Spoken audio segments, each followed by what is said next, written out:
Dengan menggunakan mobil kren, petugas BPBD Kota Bogor melakukan evakuasi seekor kucing yang terjebak di rongga Jalan Tol Bor Outer Ring Road atau BOR di Jalan Soleh Iskandar, Kecamatan Tanah Sareal pada Senin pagi.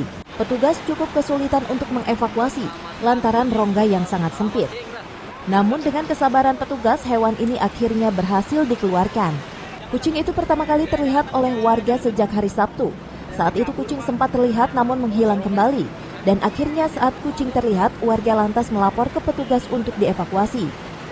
Pertama kali mendengar suara kucing, setelah itu kita lapor ke BPBD, alhamdulillah responnya cepat sekali Pak.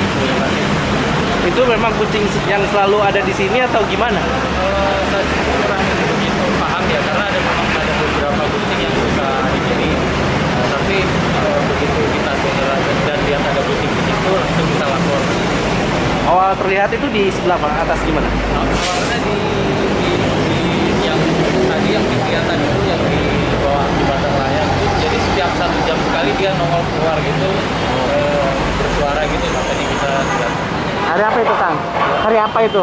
Hari Sabtu sih. Jam? 2 dari warga dan kita respon laporannya jam 9 pagi tadi bahwa ada laporan kucing yang berada di Tol Bor ini, ya kita langsung koordinasi dengan pimpinan dengan Dandu sehingga kita tugaskan untuk berangkat ke Suli.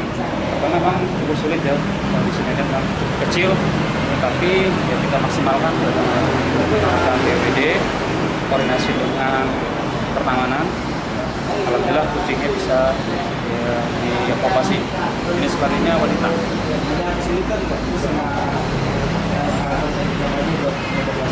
Ya, untuk kesulitan kan, jadi memang medannya cukup gelap ya. Kita tadi menggunakan senter dia, posisi jarak memang agak sempit ya.